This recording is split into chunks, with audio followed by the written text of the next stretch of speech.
Assalamualaikum warahmatullahi wabarakatuh. Pada video kali ini saya akan meneruskan materi di mata kuliah web dan internet untuk bisnis. Dan pada video kali ini kita akan membahas topik mengenal website. Sebenarnya website ini sudah tidak asing lagi ya di dalam kehidupan sehari-hari kita, terutama setelah maraknya HP Android dan lain sebagainya. Pasti tiap orang sekarang tiap hari membuka namanya website. Halaman seperti Google, Facebook, Twitter, CNN, Kompas, Tokopedia, Bukalapak dan semuanya itu adalah contoh-contoh dari website ya. Namun secara teori website itu apa ya? Website itu adalah sebuah kumpulan halaman pada suatu domain di internet yang dibuat dengan tujuan tertentu dan saling berhubungan serta dapat diakses secara luas melalui halaman depan atau homepage. Dan dalam membuka website ini kita menggunakan sebuah browser ya, browser. Browser itu macam-macam ya, seperti Chrome, Firefox, Microsoft Edge atau Internet Explorer, Epic Browser dan lain sebagainya. Itu contoh-contoh browser. Ya.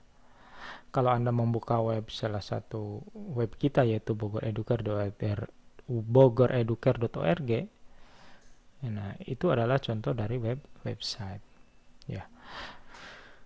Sejarah website sendiri itu pertama kali dibuat oleh orang namanya Tim Berners-Lee tahun 1980-an dan baru resmi online tahun 1991, jadi membutuhkan waktu 11 tahun untuk online. Ya. Tampilan web pada waktu itu sangat sederhana nih, bisa kita lihat di info.churn.ch ya. Ini seperti kayak gini ya. Ini tampilan web zaman dulu ya, tidak ramai. Jadi isinya hanya teks. Ya. Hanya teks. Kalau kita lihat sekarang kan website semakin berkembang ya, multimedia di dalam website itu sudah menjadi suatu kepastian. Nah, bahasan berikutnya, dalam sebuah web itu terdapat unsur-unsur apa? Unsur-unsur di dalam sebuah website. Ada 3 unsur utama sebenarnya ya. Yang pertama itu domain. Ya, domain. Domain itu ya nama webnya, nama websitenya ya. Ini diibaratkan sebuah produk. Ya, kalau dalam sebuah produk, maka domain ini adalah mereknya. Ya, contoh domain itu ya yang memiliki akhiran .com, .net, .org, .info dan sebagainya. Misalnya tadi detik.com, ya, kompas.com dan lain sebagainya. Itu nama domain. Jadi itu hanya sekedar nama. Yang berikutnya unsur yang kedua yaitu unsur hosting.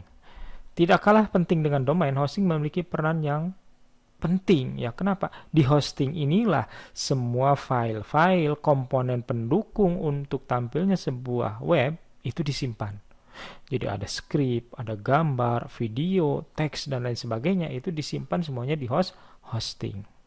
Ya, hosting. Domain dan hosting ini sistemnya itu berlangganan atau menyewa ya. Terutama domain ya. Domain itu dengan sistem sewa. Jadi dia per tahun. Misalnya kita membeli sebuah web ya, namanya misalnya dianardiansyah.com. Maka ketika saya beli ya, proses membelinya itu perjanjiannya adalah 1 tahun ke depan. Begitu tahun depan tidak diperpanjang maka akan menjadi milik orang lain.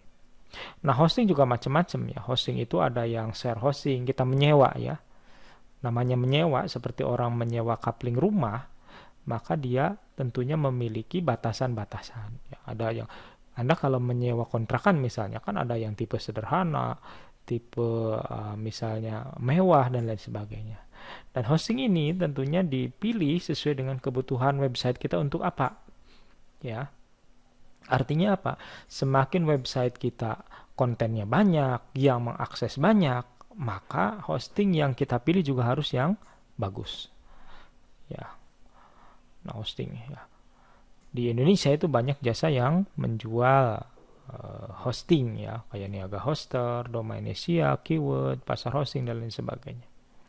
Itu dua unsur utama. Ditambah yang ketiga konten. Konten ini adalah isi ya. Isi. Jadi kalau Anda sudah membeli domain, membeli hosting, yang berikutnya yang isi. Kalau dua di atas baru dibeli, ya nanti webnya bisa online tapi kosong, maka butuh konten.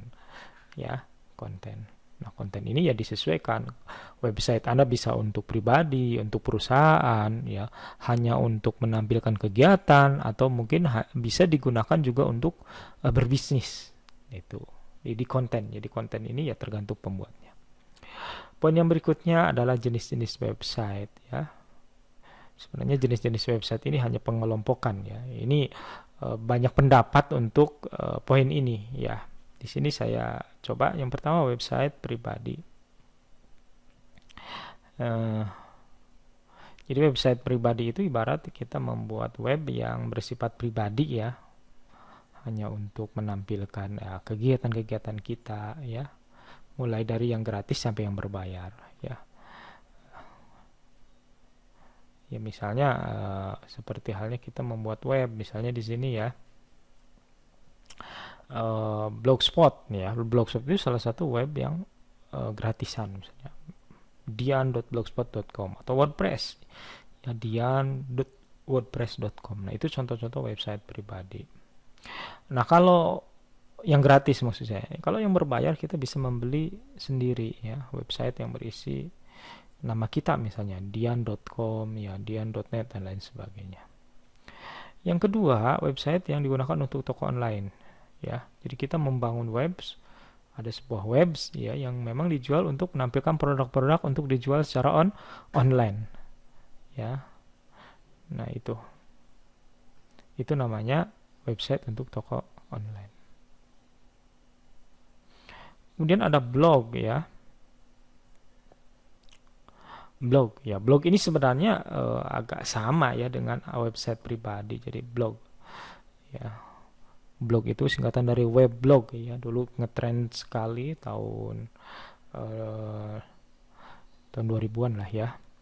Di situ mulai orang banyak menggunakan blog. Sebelum sosial media ramai, orang dulu para penggiat internet itu senang dengan blog. Di sana bisa membuat tulisan, berbagai pengetahuan, menyampaikan ide atau pengalaman penulis ya.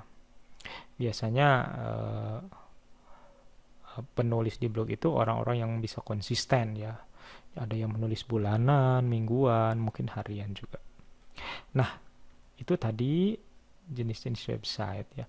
Yang berikutnya, apa sih sebenarnya manfaat website itu? Ya, di sini ada beberapa poin. Yang pertama, bisa membangun personal branding.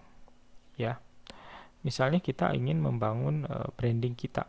Ya, branding di sini bisa pribadi, mungkin grup musik, kelompok apa gitu ya. Itu akan membangkitkan branding. Misalnya ada sebuah kelompok musik misalnya.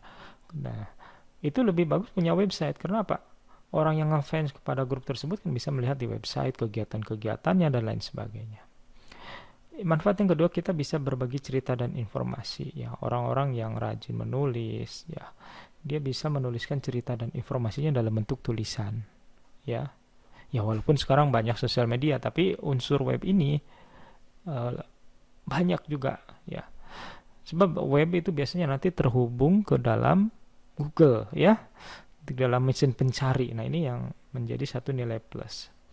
Jadi kalau kita menulis web itu akan terhubung ke mesin pencari. Nah, dengan terhubung ke mesin pencari, orang-orang yang mencari materi, artikel tertentu, cerita tertentu, informasi tertentu, kemudian dia mengetikkan di Google, maka ada kemungkinan ya sebuah web itu muncul gitu. Jadi berbagi cerita. Yang ketiga, web juga bisa menghasilkan uang. Ya. Banyak orang yang kaya dari memiliki website ini.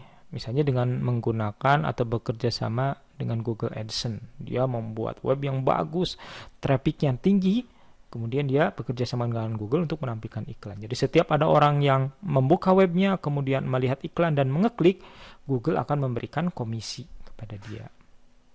Ya, situs seperti Detik, Tribun News, itu rata-rata mereka memasang AdSense. Ya, dari situlah hidupnya web tersebut gitu.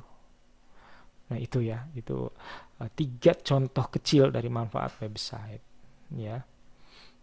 Ya nanti di mata kuliah ini ya poin menghasilkan uangnya ini yang akan kita titik beratkan. Walaupun nanti kita tidak membahas tentang AdSense, ya nanti kita akan lebih fokus kepada jualan produk, maka ini menjadi satu titik tujuan kita di dalam memanfaatkan website tersebut. Nah, membuat website itu sekarang mudah ya. Kalau dulu seseorang yang ingin membuat website itu harus banyak memiliki keahlian khusus. Tapi sekarang dengan adanya CMS ya, Content Management System. Saat ini CMS yang paling banyak digunakan itu adalah WordPress ya. WordPress. Ini nih, wordpress.org ya. Nah ini. Ini adalah salah satu contoh CMS, Content Management System, yang nanti kita akan praktekkan di pertemuan-pertemuan selanjutnya, agar kita cepat dalam membuat website.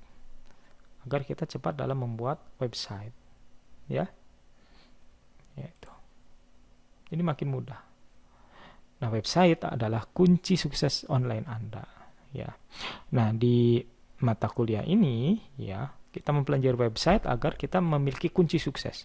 Sebab apa? Dengan kita menguasai teknik pembuatan website dari nol sampai online, kita bisa memanfaatkannya untuk menjual produk, ya, untuk memasarkan sebuah produk kita.